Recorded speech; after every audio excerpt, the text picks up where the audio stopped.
Okay. Okay.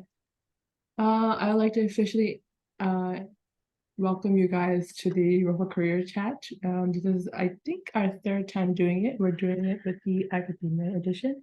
And we have the great Tendol Sherpa, who we are panelists today. And I mean, if there is no further concerns, we can just get started. And of course, as always, if you want to introduce yourselves, your name, pronouns, hometown, your education, and what you do right now. Yeah, okay. Well, to my two college friends right now that are on the Zoom, hello, Alex and Yusuf. Thank you for being my #1 fans. But I think also just for the recording purposes, my name is Tenzing Dolma Sherpa, also Tendol Sherpa.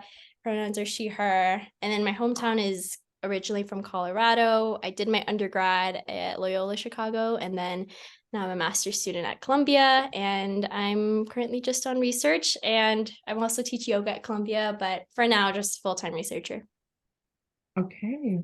It's going to be a very interesting event for you to talk about what your research is and how you got there. So I'm really excited. Let's get moving on. I'll always ask this question to all the panelists that I've had. If you don't mind sharing the timeline of your educational and occupational career, you can start with when as far as you want. I will say like when you entered high school and like how your path to where you are looked like, how you got here. Yeah, so actually it's quite long, so I typed it out, but I won't go into too much detail. But I would track the beginning of my career in terms of education and interests and what I like to do towards the end of high school, like 2017 to 2018. So I did a lot of work with nonprofit education. I was a Bank of America scholar, so it's like a high school program where they put you in NGO and nonprofit organizations. And so that's where I got a lot of my interests in working in nonprofit NGOs. And it really informed my decision to attend the university that I did, which was primarily a social justice Jesuit institution. And then while I was in undergrad, I got really involved in a lot of programs that had a lot to do with identity and saliency. So I was part of a program called LUCES, which is Loyola University Chicago Empowering Sisterhood. And that was a really great organization for me just to get involved with, because it gave me a lot of the tools to talk a lot about my identity and my saliency. Despite there not being a very large Himalayan diaspora at my university, it still gave me the tools and the information to talk a little bit about what it means to have that identity, also what it means to be first generation. So that was really great for me. And then after that, I got really involved in a few different movements. So I worked really heavily with a program called EP, which was Empowerment Pipeline, which talked about the school to prison pipeline.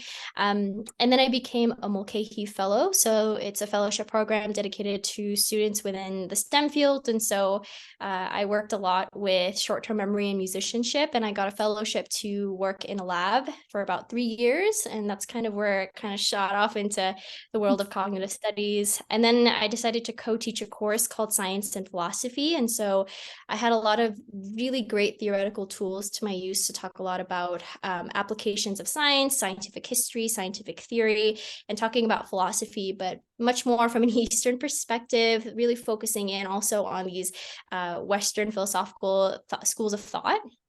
And then after that, I was like going everywhere. So then after that, I was like, oh, like I'm very interested in yoga. So I picked up an MBSR training, which is a mindfulness-based stress reduction program. And that really led me into wanting to teach yoga as well. And then I jumped a little bit to museum anthropology, which really interested in me, particularly for Tibetan artifacts at the Field Museum.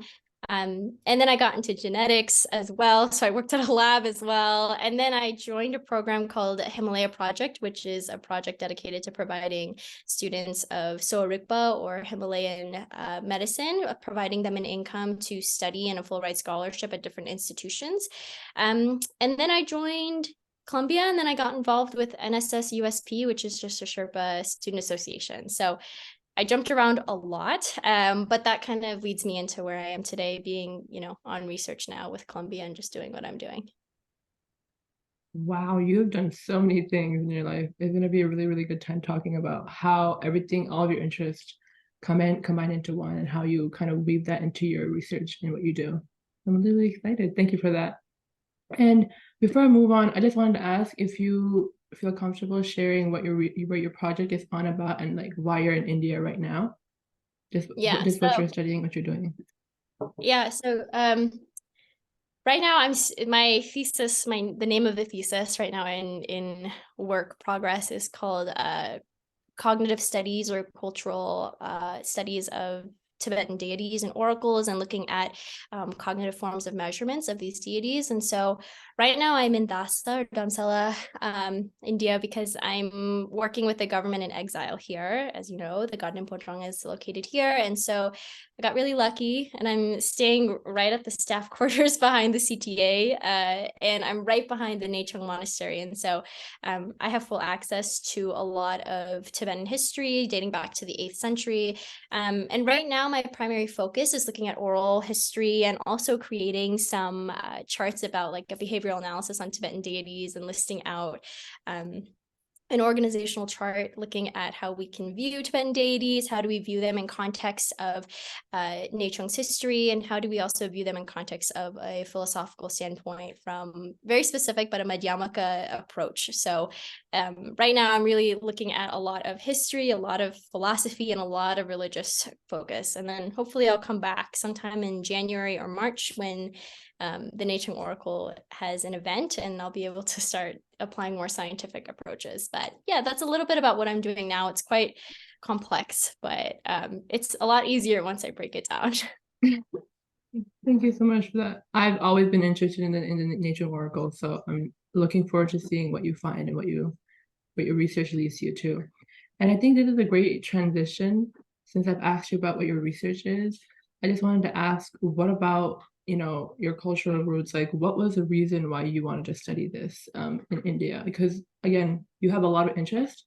So I wanted to know like what inspired you to study Tibetan oracles, like mainly. Yeah, so I usually I always tell people to operate from a place of childlike curiosity, and I think a lot about that in terms of academia, and I think a lot also about how my origins in wanting to work with the nature were like started way back when I was like 8, because my family members they would pull up YouTube, and once they figured out how to Chromecast it on their massive TV in the living room, they would just go look up any videos you could find about, you know, Tibetan culture, Tibetan religion. And so there was one time they played a video of the Kutna in trance, and I was very interested. I didn't really know what was going on. And neither did my family, because I think it's very difficult for us to put into words what or like oracle work is like. What are Tibetan deities? How do we put them into how do you put that into English, right? So at the time I had seen the video and I was really interested, but then I left it. And then I went to school, and then I got my degree, and then I picked it back up again because I was particularly interested in looking at meditation. And that's when I picked up an article, or it was an interview with Kutuna from about 1992. And I was really interested in some of the experiences Kutuna would talk about in terms of consciousness and losing consciousness when going into trance. And at that point, I was really focused on cognitive studies. And so I was thinking like, oh, wouldn't it be so cool to create some form of measure where we could look at and understand from a scientific perspective what happens to these oracles and these deities. And so that's kind of where I started in terms of getting interested in Tibetan oracles. But yeah, it kind of started when I was really young, and then I didn't look at it, and I looked at it again when I was in college, and it all worked together. And I had this really amazing opportunity at Columbia to pick up. So yeah. Wow. It's really interesting because I also like, you know, was introduced to the Nature Oracle through YouTube videos that my parents will stream on their TV. Oh wow. Like I hope to see you one day. I don't think I will anytime soon because, you know, our schedules, but it'll be really interesting. I also wanted to ask just a follow-up question to that. So being that you went to college as a STEM major, right? It's like a lot of students, including myself, think that the next step after graduation is always like some sort of scientific, you know, medical school, like wet lab research. So can you give a bit of like a perspective or kind of like advice to like students who, you know, want to be STEM but also don't want to do these quote unquote traditional routes, and how you came to be at your really unique research position?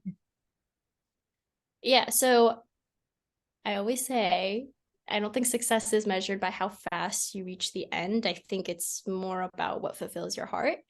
I think that's easier said than done. Maybe that's just also coming from like a cultural perspective. It's much easier for us to want to fulfill the desires of our parents and the expectations that we have. But I think a lot about that story about the four harmonious friends. It's like the elephant, the monkey, the hare, and the bird. I don't know if you're familiar, but it's like an old Tibetan story.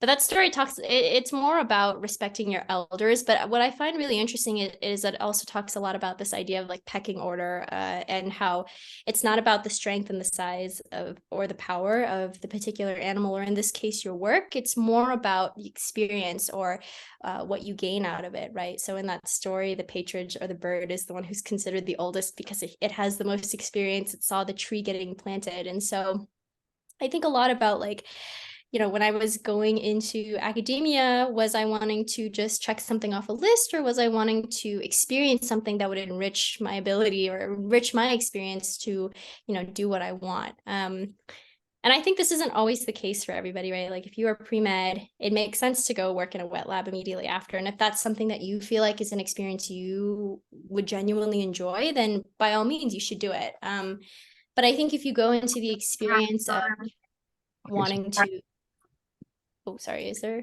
I don't know if there's a Zoom oh, there you user. go. Sorry, it's my dad. If you're wanting to go into an experience of working in a wet lab because you feel like it's what you have to do and you're not going to enjoy it as much, I think there's something to be said about that, right? It's not about, success isn't measured by how much you're able to get done. It's about how much you're willing to bring to it and how much you're wanting to experience and live in your work. So yeah, I think, for example, like with my work, I very much wanted to go straight into a PhD in neuroscience. And then I was like, oh, I don't know if that would really enrich my experience as someone who wants to go into academia as somebody who wants to go into STEM, but also be a representative, but also, a representative of a particular community. I wanted to be able to get a degree in the humanities. And so I think your choice, post STEM or post whatever you do, should be a choice that helps you grow academically, but also helps you grow as a person, right? It's not just about what you do academically. It's about what you can develop in yourself. Thank you so much for that. I think that was an advice that a lot of people need to hear, especially myself. And the story that you told about the elephant and the bird, I feel like I grew up seeing it in all Tibetan houses, and now I know what the story is actually. Usually we just sing that little song, that tune that goes with the story. But Yeah. now I know what it actually means. Thank you so much for that. And thank you so much for, giving an insight of why you chose to study, your route in graduate school. And I guess my next question will be a bit more fun. I wanted to ask, since you're in India right now doing your research, how does like a normal work day look like for you? From the morning you wake up in like, the mountains of Dharamsala, like what's going on? Usually I wake up completely out of it because I'm getting old. I have back pain at this old age of 23. After I wake up discombobulated, I don't have a routine. And I think that's something, as someone that operates from a desire of wanting always to have a routine, because I appreciate stability. Something that's really nice about research is that it trains you out of desiring a routine, having your attachments to a routine. So for me, I've been pretty lucky. As much as I don't love not having a routine, it's very nice for me because I'm able to wake up and I have to push myself out of, my comfort zone. So for example, last week, my routine was just waking up and then immediately like eating breakfast and then just going straight to the library. So there's a library of Tibetan archives here, and the LTWA is amazing. It has some of the best primary sources and archival pieces that are, if you're in Lhasa, of course, you'll have access to it. But for people in exile and academics who want to engage with that work that aren't able to go to Lhasa, this library is amazing. And so usually I go and then I'll spend like 5 hours looking at some oral histories. And so I've been working a lot on analysis of different types of accounts of different oracles here. So I've been working with 3 or 4 different sources, secondary sources, and then usually they'll have a break from 1 to 2, which is lunch. And then they have like a little Nechung canteen, which is really cute. So I'll go and I'll just people watch, and then I'll go back and sometimes I meet with a geshe-la here who works at the Nechung Monastery, and he helps me a lot with comparative analysis and comparative notes. So because he's a geshe-la at the Nechung Monastery, he has a lot of information about history that is not always readily accessible in the United States. So that's been really helpful. And then after maybe about like 6 hours of analysis, then I'll like go up to the Jovara, which is in between McLeod and Ganki Library. And I'll just get the cheapest pasta I've ever had in my life, but the best pasta. And then I'll do more work, but usually that work is not aligned with anything directly related to my research. It's more personal work. So for example, I just published an academic website that I was working on. I try to make it a point to do something personal for myself, so I'm not feeling super overwhelmed with work. But yeah, that's usually what a regular day could look like. And then there are other days where I picked up a Tibetan speaking class at Lotsawa, which is just down the street from me, because I've been taking Tibetan at Columbia and I didn't want to go back to school like with my Ginla, thinking that I didn't learn anything while I was here. So I'm working with a Kushala at Lotsawa, and he's great. And we have like an hour class like Monday, Tuesday, Fridays. But it's usually him just scolding me because I always like the yore, the do, mindu, that stuff is very difficult for me because in Sherpa we don't have that. So it's good. It's good. I feel like I have a really enriching experience where it's not always concrete, but you know, it's always nice to reach out. And tomorrow I'm running, I think, my 3rd interview with a geshe-la, and then hopefully I will have a meeting with Gutenla here. So yeah, it's not a concrete day. There's always something new to do. Sometimes you'll end up at like a teaching with His Holiness on accident, and then other days you are like hiking down McLeod in the rain because you didn't bring an umbrella and you're completely drenched in your chuba. So it's never concrete. I feel like you're telling the story of my life right now. I'm also going back to India soon, so I feel like that's going to be my experience as well. But thank you so pack much an for that. umbrella. Pack No, an umbrella. definitely. It's not, this stuff is not light. Like I thought I lived it all in New York. This stuff is not light. It's like so No, hard. trust me. The last time I bought like a couple of umbrellas, all 3 of them broke. And then I bought the ones from McLeod, all of them broke. So it was just kind of like being drenched in the McLeod rain is just kind of an experience you have to go through. So it's really, really fun. I'm excited for that. Yeah, thank you so much for giving us that normal day of your life. I also wanted to ask, just because I'm curious, if you could like give us like a fun fact or something you've like something interesting that you've like learned since you been doing research about like the Nichiren Oracle, or just anything related to your research that you're like, oh wow, this is really, really cool. Okay, so something I find really interesting is, and this is not the case for all oracles, but as you know, well, maybe you might not know. Maybe I feel like this is not general knowledge. I have to stop operating like gaslighting everybody into thinking that they should know these things because they don't. But Tibetan deities, they work on a hierarchy, and there is a certain hierarchy that separates the two. So you've got enlightened oracle or enlightened deities, and then non-enlightened deities. And so, enlightened deities or examples are like Balden Lhamo, and Balden Lhamo is a deity that doesn't usually channel through a medium because she's an enlightened deity and she doesn't need to. Whereas you have other oracles such as maybe Nechung, I'm not quite sure, but you've got Gadong, Yudoma, Tsangpa, Lhamo. These are other oracles in the Tibetan diaspora that are able to channel through medium, but it's because they're not enlightened deities yet that they're able to talk through medium. And so something that I've been finding really interesting is that the ones that do speak through mediums, there are certain characteristics that a physical medium may have where you can distinguish which deity is speaking. So for example, there is an oracle that only has one eye, or a deity that only has one eye. And so when that particular deity enters the kutin, or whoever is functioning as the body, he'll like close one eye and then he'll speak. So that's usually how kushalas or monks or any groups of people can distinguish what types of deities are, being channeled just based on the way that their physical characteristics are showing.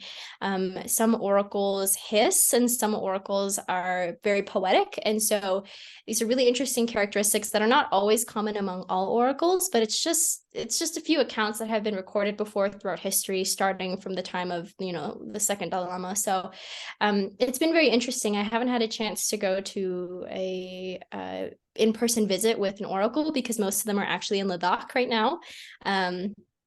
But yeah, it's very interesting, and I'd hope that one day I'd be able to go and get like an in-person experience with a particular oracle at some point. And if people have that opportunity, it's definitely worth going into, because it's a tradition that's been alive for centuries, and it's still existing today, and it's existing very strong, even though this is a community in exile. So the fact that it's still here is remarkable, and I think people should have that opportunity to engage in it. Wow, thank you so much for that. I personally feel that when you're growing up seeing these oracles, not like doing their rituals in front of you, there's always that kind of like doubt. We're like, how is this really happening? Or I'm sure there's a lot of people who don't believe it, but hearing the history and hearing how I guess the religious aspect of it, it really explains that these things are really, really incredible, and that the fact that you're researching it, I'm really excited to see how the things you've learned, and like for you to share what you've experienced. Really fun. Yeah, I think it's also worth noting that I think to have the skepticism is fine. I think a lot of people, wherever they go, should take everything with a grain of salt. And in particular, right, with this Tibetan Buddhism, it being a tantric school of the faith, there are a lot of things that are influenced by different aspects, like the Boon religion, which is the indigenous religion of Tibet prior to Buddhism coming in, has a huge influence in the way that Tibetan Buddhism functions. And it's also an esoteric religion, so it's a secretive religion, right? And so not everything is always readily accessible for everybody to know. Every lay person isn't going to know exactly why things happen, and that's very much the case for me. And that's really a huge reason why I decided to go and get a degree in Tibetan histories, because I was not very well informed. I didn't grow up very well informed because I didn't learn how to, read and write Tibetan or Uchin or things that would have probably helped me growing up, but I decided to do it in my young adult life while I couldn't get a degree in it. And so, part of also doing what I do is it's also about re-examining and rediscovering and redefining what it means to be a Tibetan Buddhist from an academic perspective. So yeah, I mean, I most certainly encourage people to take everything with a grain of salt, but also to take that skepticism as an opportunity to learn and as an opportunity to engage with maybe philosophical aspects of the religion that maybe people haven't before. Well, thank you so much for that. I will definitely keep that in mind, because I personally also have some skepticism, but I'm open to learn what it's about. Yeah, I think it's okay. Every person should have skepticism wherever they go. I think that's what cultivates great minds. You're right. And then I just wanted to give a quick reminder, because I forgot to give it earlier. If anyone has any questions, while we're having this conversation, please feel free to interrupt me in any way possible and just ask a question. We're always open to, questions being asked, and hopefully then we can answer it. But just letting you guys know, we're gonna have a Q&A session near the end. So if you have any, burning questions you want to ask, feel free to. But with that being said, I just want to move on to the next question, which really merges well with what you were saying earlier. And the question being is, how are you able to effectively merge your different interests into your project, or just into your life mission of what you do? Because earlier you've listed out so many things you were interested in, how you got interested in these things. So how are you kind of able to put them in one, I guess, ball, and have access to all of them? I don't know. I'll agree with you. I'm not sure how I ended up here. This, honestly, if you told me that this was what I'd be doing 5 years ago, I'd be like, no way.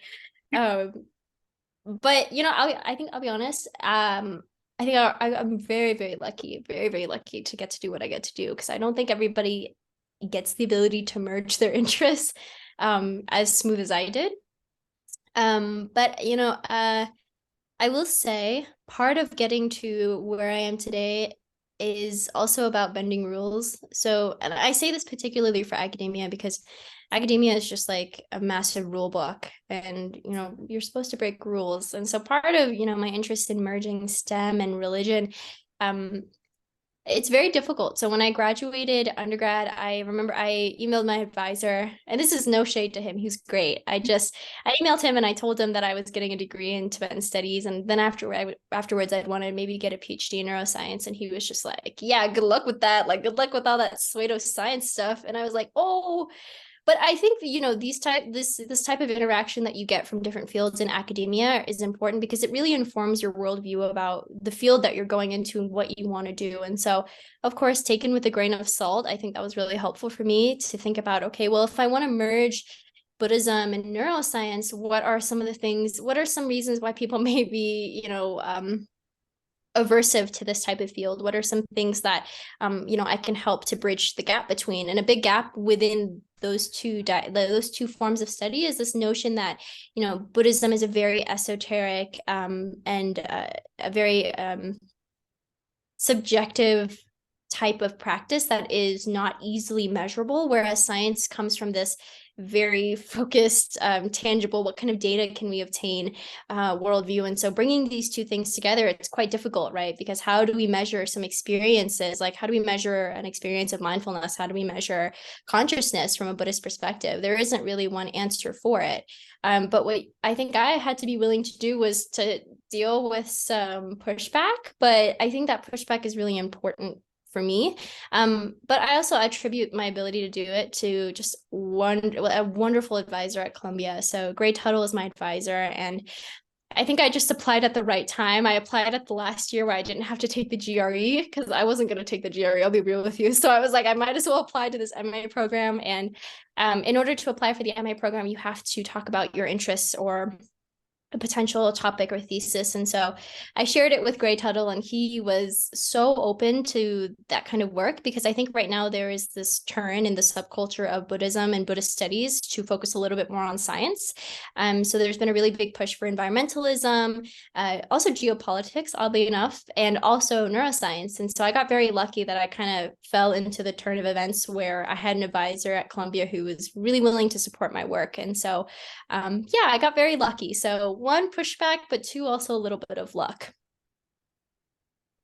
Thank you so much. I feel like this constant debate of science versus religion is always the biggest highlight in all of the religion classes that I've ever taken before. So that the fact that you're doing your work to merge these two different quote unquote worlds together, it's going to be very, very exciting, but also very challenging. So I wish you the best of luck for your research going forward. Thanks. Thank you so much for that. I wanted to move on to the next two set of questions I have that mainly focus on identity and how your cultural background inspired you to do what you do today. So the question I wanted to ask you was, how was it navigating your field as a Tibetan Sherpa such a minority, and how has it helped you or changed you? And you can talk about your background, the hardships you faced, and also since it is Rokpa and we do mentorship, how your mentorship experiences look like in your field. Yeah. So I think one thing that I push for, right, is expanding, what it means to be like a Himalayan academic. So I don't identify as a Tibetan, I identify as Sherpa, because within the Himalayan diaspora, we have so many fields, right? We've got Ladakhi, Mustang, Sherpas, and even people from outside of Yutsong and Lhasa, Amdo, Kham. So I think something that binds all of us is this religious aspect, because our religion is also a part of our culture, and I think that's like a very interesting part of being Tibetan Buddhist is that Buddhism itself, even though it is religion, it's also a way of life, it's a philosophy of life, and so there's like this overarching connecting part of what I do that really informs my work, and that is very much my spirituality, my faith, and how I carry it. And so I mentioned earlier that my background as a Tibetan Buddhist, though I identify I'm not the greatest practitioner because I don't know everything, right? And so it's more about what I don't know that informs me about what I want to know. So I think being that I identify as like a particular religion, and the fact that I don't know much about it really does like push me to want to learn a little bit more about myself. And I do that through academia. And so that's something I would say in terms of how my background very much informs me. I would say very much on a religious aspect. And I think something else that would also inform me is just being first generation. So, being a first generation college student, it's quite difficult. And I think having parents who are immigrants, it also informs your work about what you want to do. And a really big part of that is wanting to be able to give back to your community. I think all first gen students have this instilled in them because it's something that we grew up with. And I think the work that I do, I always want to engage in work that gives back to my community in some way. And so for me, that is engaging with a cultural part of my work. So that is, Tibetan studies. And, in the future, what I would want to do is I'd want to produce something that everybody has access to. I'd want to produce a thesis, or I'd want to produce something that is, easily readable for my elders and is also understandable for younger children as well. So that's a little bit there. I'm sure I'll have more to say later on, but that's just a little blurb.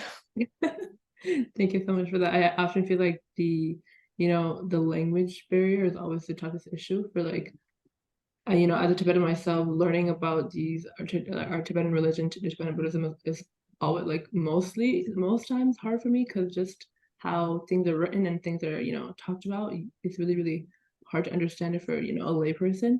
But then also trying to for you for example, make your research more like comfortable to read for the elderly, but also for the young people who are really, really interested. So it's going to be a challenge, but Yeah, I also didn't answer the second question. I'm sorry about mentorship. I'll be real. There's no mentorship. I think when I was growing up, there was I couldn't find anybody in the field of academia that was telling me exactly what to do. I think people, again, I go back to this idea about stability and routine. People crave having routine because it gives them stability, and to be able to find somebody that can tell you exactly what to do is so comforting. But I think when I was, in undergrad and also in high school, I was like, I have no idea what I'm doing. I don't really know how to navigate the field. But I have to attribute a lot of my mentorship coming from different places. And so there was a series of firsts, but I think a lot about teachers that already existed at the time that I reached out to. So for example, I was in a transition in my life in undergrad, like sophomore, junior year, where I was having this midlife identity crisis because I hadn't spoken Sherpa Tibetan in 2 years because I had been in Chicago and I couldn't find a community and it was very isolating. And so I literally looked up Tibetan teacher Chicago and I found Genkama Mundup, and he's a teacher at U Chicago, language teacher. And I emailed him out of the blue. I was basically like, I'm so lonely. Can I come to your office hours at U Chicago? I don't go here, but I just want to talk.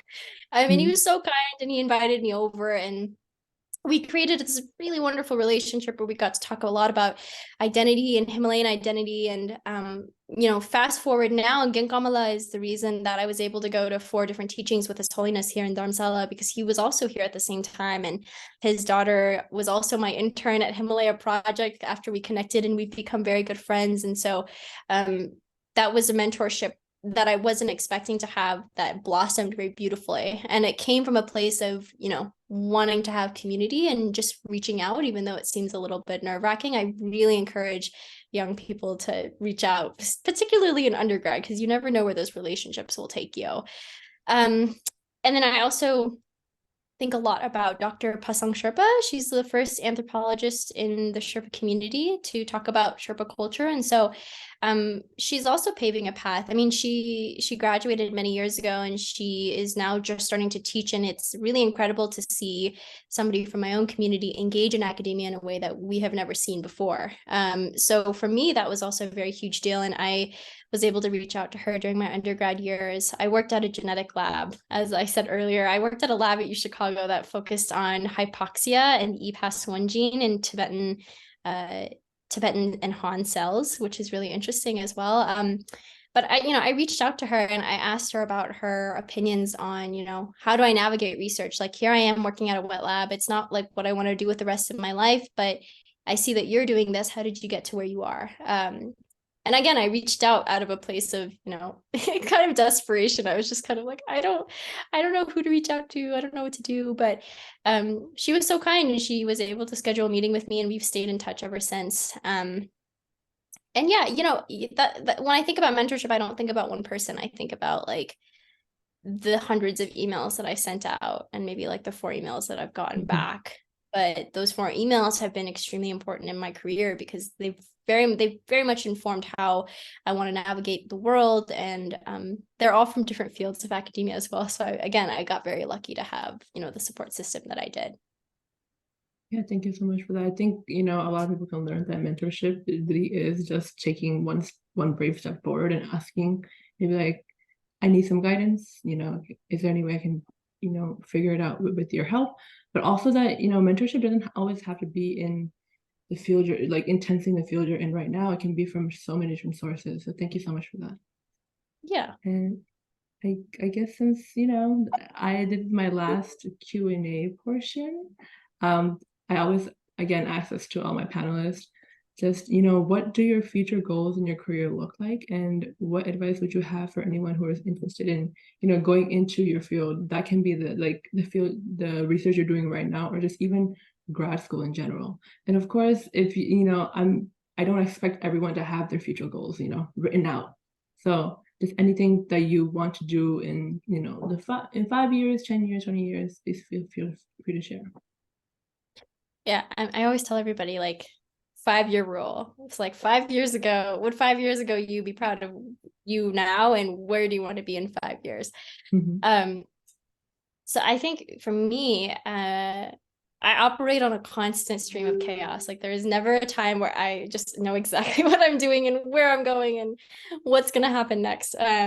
But I think something for me that, has always been a goal of mine 5 years ago was that I wanted to do research in, neuroscience, and I wanted to do it with Buddhism. And I got there. And then a goal that I had for myself was, okay, now I want to get paid to go to India, and I don't want to pay for a single thing.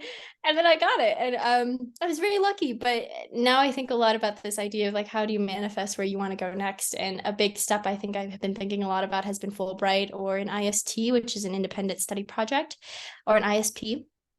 But I have been thinking about, and I'm like ruminating, maybe I'd want to do a Fulbright after I graduate with my MA. Because, for folks that don't know what a Fulbright is when you're able to study abroad, and it's quite difficult to achieve a Fulbright. So I'm not expecting to receive it, but I would really like to have the experience of being able to apply.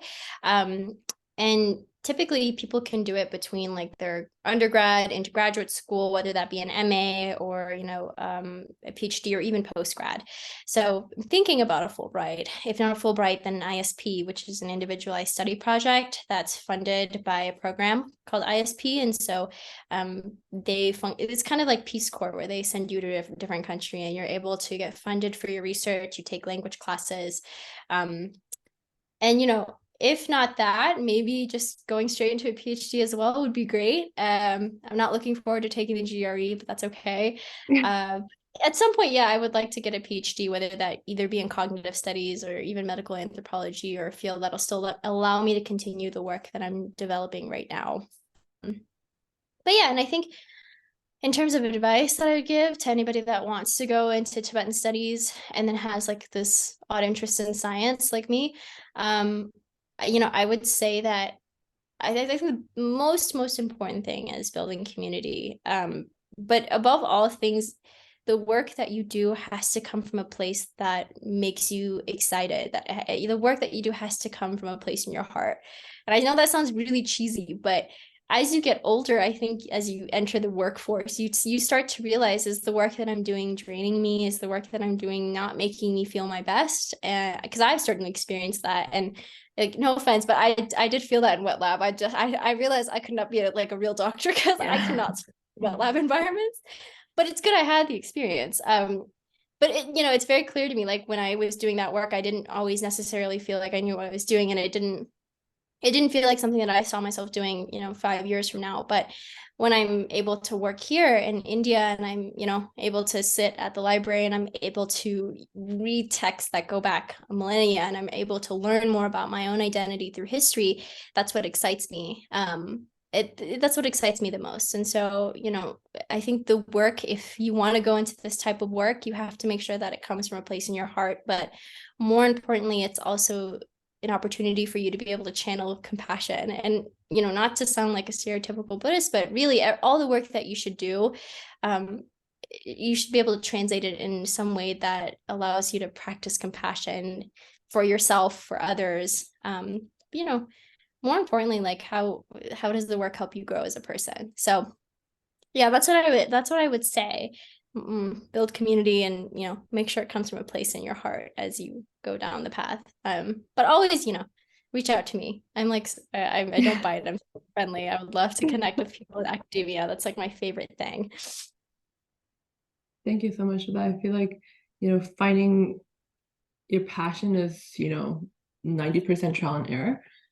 But it's a very exciting road, but it can also be one that's, really, really, really challenging. So finding people who share the same insights as you is very, very, very, very comforting to know. And it makes the journey that bit more exciting. Thank you so much. It does. Yeah. And I will say, I just had an experience recently. There was a Ladakhi conference at Columbia that was held. And, I went, and that was like the first time I had ever seen young Ladakhi students engaging in work that gave back to their community. And so I have a really good colleague of mine, Tenzin Chuki, and she is phenomenal. And she is the youngest in her field, the only scholar in her field, actually. She's 25 and she's working on healthcare in Ladakh. And it's really interesting to, we were able to connect, and she was talking a lot about her experience and feeling isolated in academia. And, because academia is primarily a white male dominated field, especially in Tibetan studies, Himalayan studies. And so she talked a lot about feeling isolated, and I was so lucky that I was there because I was like, girl, me too. And so we bonded. But there are people out there. I think it's just a matter of engaging with community, searching for them, whether that be via LinkedIn or ResearchGate, whatever method that is. There are so many academics that are out there. Thank you so much for that. Again, finding community is always the number one thing you should look for. But I wanted to transition to our next portion, which, again, I keep saying thank you, but I really, really mean it. Thank you for answering the questions I've had listed out. Since this was our last question, I wanted to transition into our Q&A portion. So if anyone has any questions to ask Tendol, please feel free to unmute your mics and ask. Actually, I saw there was a question in the chat from Alex Almanza. Can I answer? Yeah, of course. Okay. Well, for context, Alex is my college roommate. She's my day one. So thank you for the question, Alex. I appreciate it. Would you ever like to write a book one day? I think I would like to write a book one day. I don't really know what that book would be like, I'll be honest with you. My biggest fear is that I'll become a boring academic, and I'll write like a book that looks like this massive book, because no one's going to read this. But I think for me, I would like to write a book one day, but whether that be about for your thesis and your PhD program, particularly in a history program, your thesis should be about maybe 70 to 90 pages. But I have read somebody's thesis that was like about 600 pages. And they just ended up publishing it as a book. So whether I like it or not, I might actually just end up writing a book on accident once I graduate my master's. But yeah, I would love to write a book. I don't know what about, but yeah, I think that's definitely in the horizons for me. Thank you so much for that. I see another question in the chat if you want to.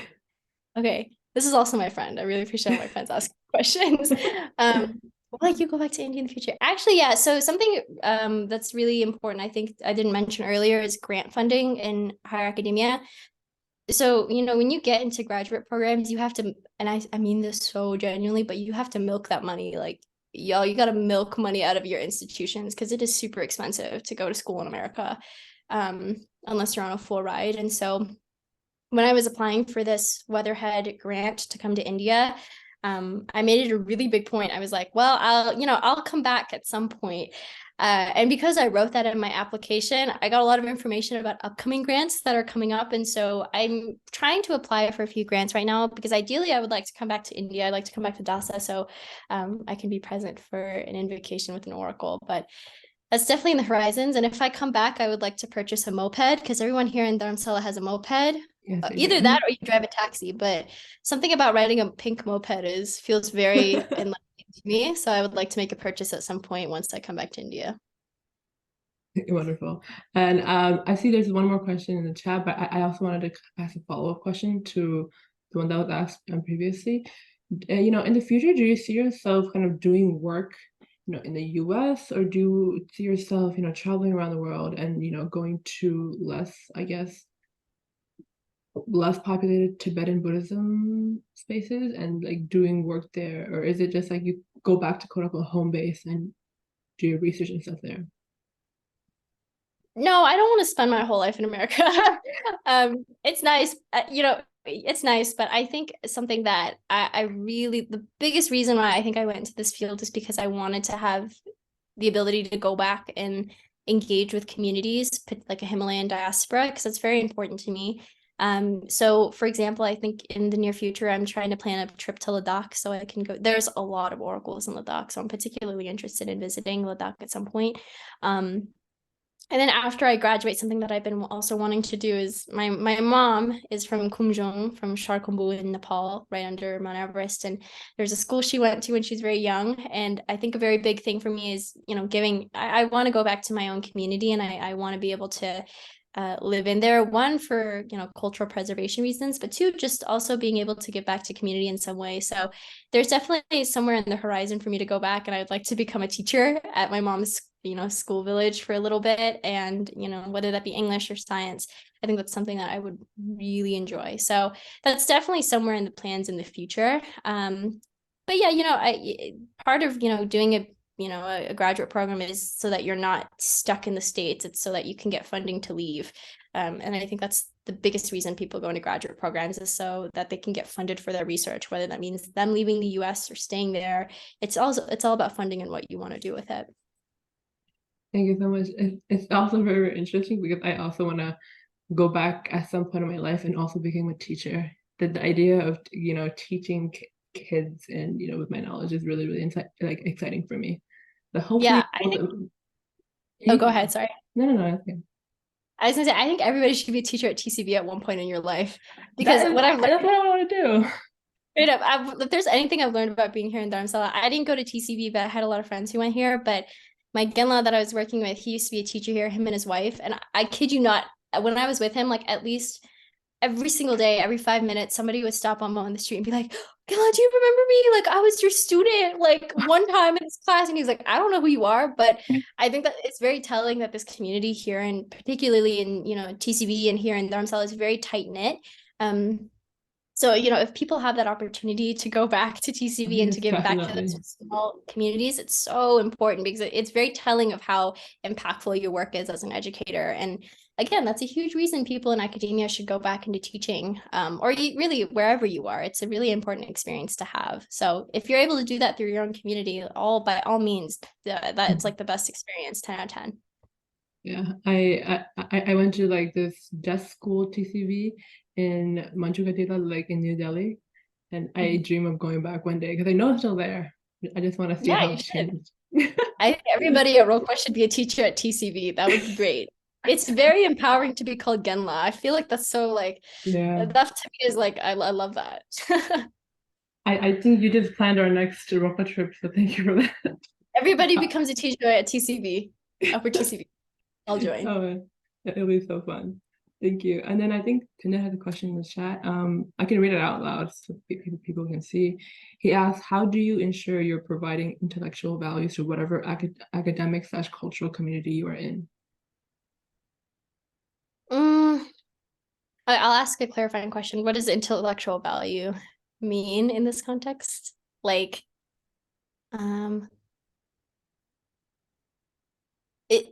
is it in the context of like, how do you, well, actually, yeah, I'll let Tenzin Dubin, if you want to clarify that real quick before I answer it. Oh, building on pre-existing knowledge in the community. So I think, okay, so I think there are a few ways to answer that question, but what I will say is that the community here in Dasa is the reason academics from like the US come here is because they come here to learn. They're not coming to add more to what is already known, because what is already known is here, with our geshe-las, with our elders, with history books that have been preserved so well. And that's something that I've learned coming here. And I think what's really interesting, or at least what I think is valuable in this question, is particularly like this notion of intellectual value as, what can you provide, or what can you add to or give back to the community that the community does not already have. So for example, when I was picking my thesis or my work, I really tried to stray away from doing something that I think a lot of Western academics do. And I think that some Western academics in Tibetan studies tend to go into these Tibetan communities. And I think there is this notion that you're trying to reshape, or you're trying to retell a story from, like a Western perspective.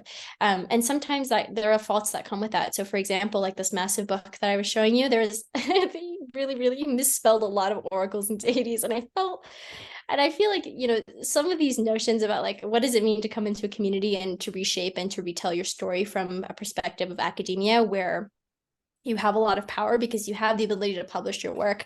How can we be a little more conscious about that? So that was something that I was really, when I came into this, I was thinking like, how could I reshape, and how could I still like add to the community in a way that respects, these cultural boundaries? And so something that I have been doing, at least here, is I've been working with like a translator, and I think he's here, and he's been super helpful. And I've been living here with a few locals, and they're wonderful. They're all achas, and it's really nice to be able to sit in with them and to hear their perspective about my work and how they grew up around, the oracles that they did, because I didn't grow up around oracles. They grew up around oracles. And so for me, their input is much more important and much more valuable to me than any textbook written by a Western academic.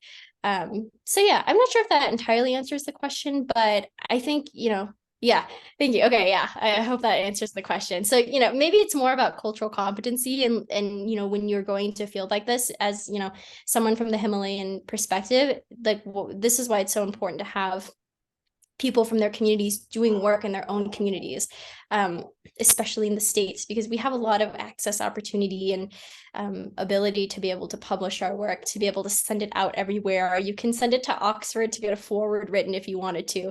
This stuff is a huge deal. So yeah, and this is why I tell people, like, if you're going into academia as a Himalayan student, what are some ways that you can reshape and reform it so that it benefits your community in some way? So yeah. Thank you so much for that. That was very, very insightful. If anyone has any other questions we can ask, I see there's, we have a good audience going on here. So please don't feel free to shy. Unmuting your mic or writing your question in the chat. It's okay. I feel like I've done a lot of talking. Talking everyone's ear off. No, don't say that. It's been really, really, really inspiring. I think I am gonna take some really, really good lessons after this meeting. It's something I needed to hear, being in STEM and, feeling that I have to follow this path that was, written out for me by other students. No, thank you for that. Yeah, don't suffer through your schooling. I know I did that enough. It's not worth it. Don't suffer through it. Thank you. And if anyone has any other questions, I think we have time for maybe one or two more. We are about to hit the 1 hour mark, I'm pretty sure. But if not, we can always end this event a bit earlier. Going once, going twice. If anyone has any burning questions to ask, please.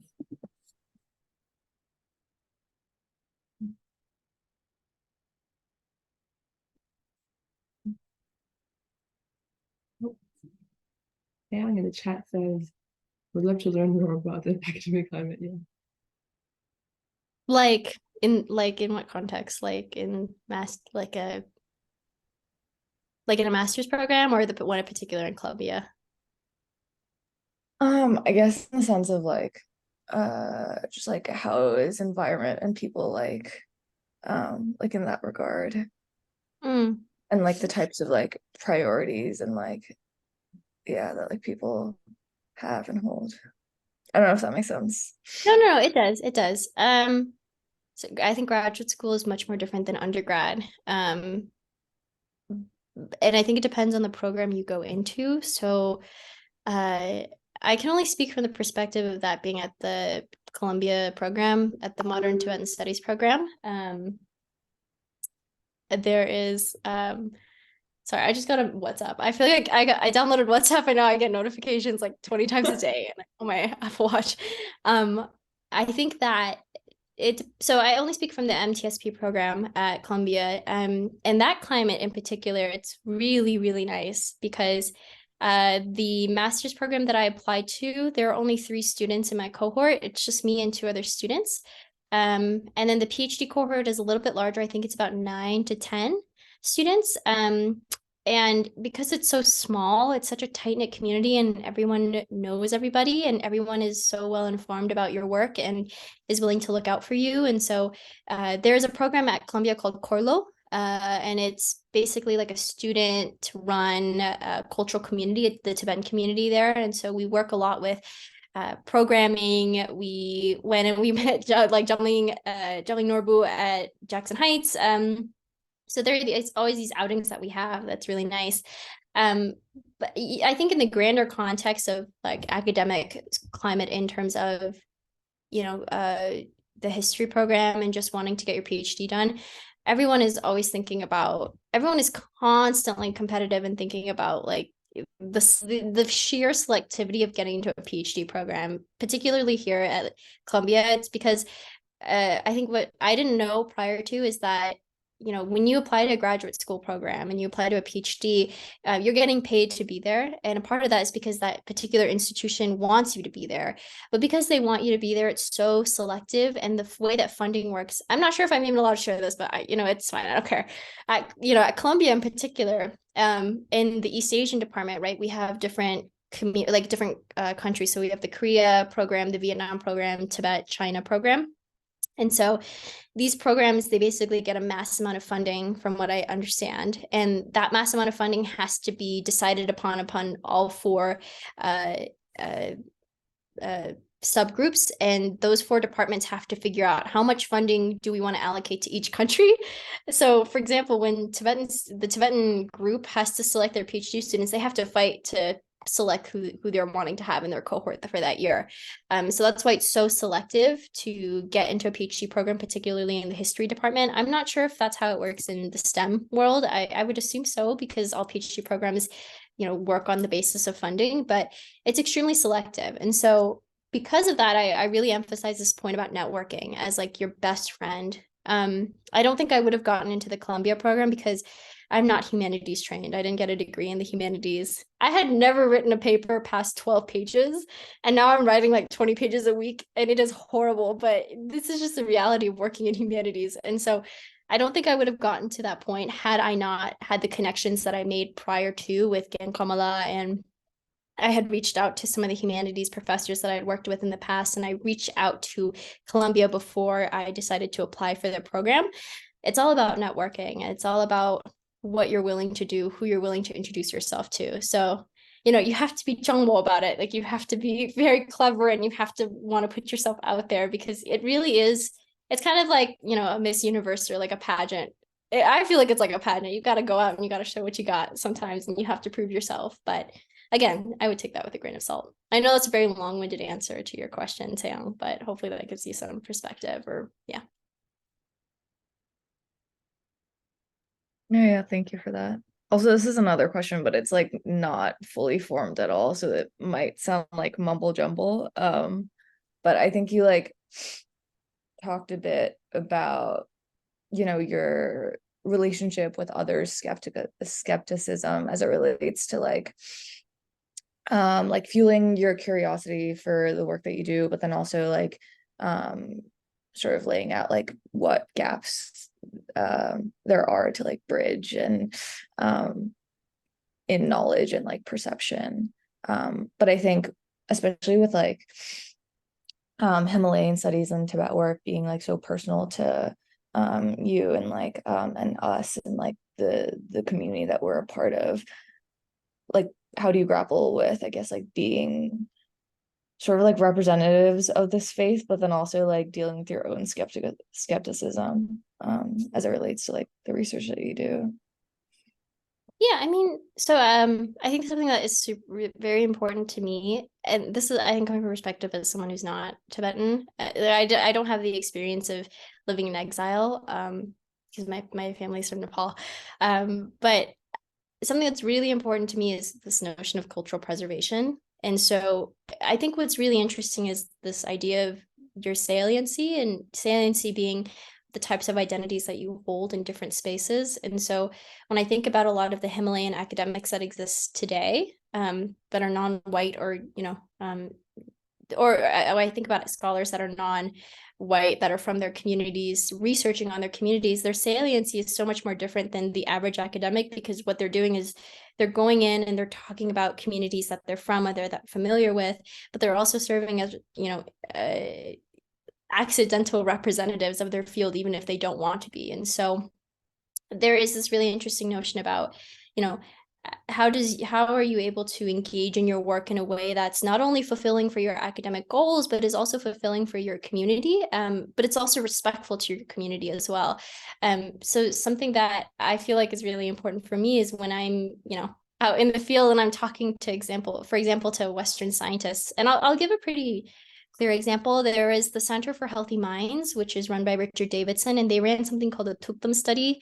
And the Tukdam study, I don't remember when it was done, but it was the first study of its kind to look at this Buddhist phenomenon of Tukdam. So when you pass away in meditation and your body doesn't decompose for about 30 days, because there's a 49-day period after you pass away, right, where you're in the bardo for the most part. And so these scientists were really interested in engaging with that work. And so they tried to create this like measurable observational research about Tukdam. And they tried to measure, somebody who had passed away by using a few different types of body scans. And all this research is public as well. I think you can just look up Tukdam study, and there's a movie as well. But that research was not particularly successful, primarily, and I think it's because it wasn't run and it wasn't as informed with Tibetan academics as much as it should have been, because there was lacking a huge gap between this idea of, the subtle and the gross body, the subtle and the coarse body, the very subtle mind, versus just the gross body in Western science of what is observational. And so unfortunately, that study was very much coined as like a pseudoscience approach to Buddhism. And so I think as a result, there's a lot of dismissal of, future studies wanting to work with Buddhism and science. And so I try to make it a point to, in any work that you do, you have to make sure that you're well informed about those communities. And for me, a really, really important thing was making sure I got a degree in Tibetan studies, because I'm going out and I'm researching something that is a part of the Tibetan faith. So for me, like, this is, I think it's a really enriching experience to be here in Dasa and to, one, engage with the language, but two, to also engage with locals, like I said earlier, and being able to have these conversations here and to be able to gain the perspectives, but then being able to go back to the States and say, like, there's this whole subset of a community back, in the government in exile that has their own systems of belief that we also have to be willing to respect. And I think there has to be more academics who are willing to do that, who are willing to create this intersectional dialogue about their work. So yeah, it shouldn't just strictly be like science, religion, because I think that's what informs this approach to pseudoscience, or that's what informs a lot of academia about Buddhist studies as being something that is dismissible.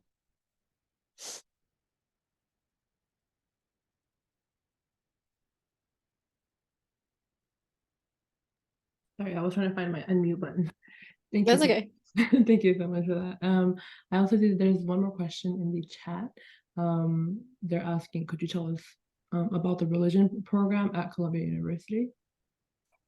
Yeah, so the department I'm in isn't the religious studies program, it's the history program at ELAC, but I do know a little bit about the religious program. So if you are particularly interested in just studying Buddhist religion, there's a whole other program that's dedicated to that. You can get your own master's in religion there. Or what you can do is, and I will say this, there's not a lot of academic programs in the United States that specialize in Tibetan studies. The only universities that are doing it pretty extensively are Emory University, Virginia University, I believe, University of Virginia, and Columbia University. Those are primarily some of the biggest institutions that are working with the Tibetan communities pretty well. So the MTSP program, the Modern Tibetan Studies program, was established by Bob Thurman, the scholar that also owns Tibet House. But after it was established, because it's pretty new, it's very flexible. So for me, I've had such a great opportunity because they let me take classes outside of the history department. Thank God, because I'm telling you, I cannot survive in a history degree. I don't know how I'm getting a degree in history right now because I cannot write to save my life. But I got very lucky. So I've been taking a few courses of Buddhist religion and Buddhist philosophy at Columbia University. And if that's something you're interested in and wanting to do a little bit more of Buddhist studies, you can absolutely go into the history field and take courses in the religious aspect if that's what you're interested in. So yeah, I think that's as much as I know. But if you're interested in the application process and things like that, I'd be so happy to clarify, particularly for the history department. But if you're interested only in the religious department, I would just look up Columbia Religions and maybe reach out to somebody who's already there. Thank you so much for that. And then, a quick reminder, I will be sharing, of course, I should ask you first, are you comfortable with me with Rokpa sharing your email address so people can contact you? Yes, of course. I would love for people to reach out to me. I'm super lonely here in Dasa sometimes, so I just be emailing random people. So if you're free, let me know. Love to chat. Thank you so much for that. So, I will share your email address, and I'm sure people have more questions to ask. Yeah. And then let me just stop sharing the screen for a second. Okay, wonderful. Since we are a bit over our 1 hour time limit, and if anyone has any last questions to ask, please feel free to ask. If not, we can, go to our closing.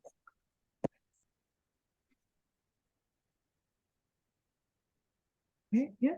It seems like everyone is saying thank you in the chat, so thank you so much for taking the time out of your day to come to this event, come to this Rokpa event for us.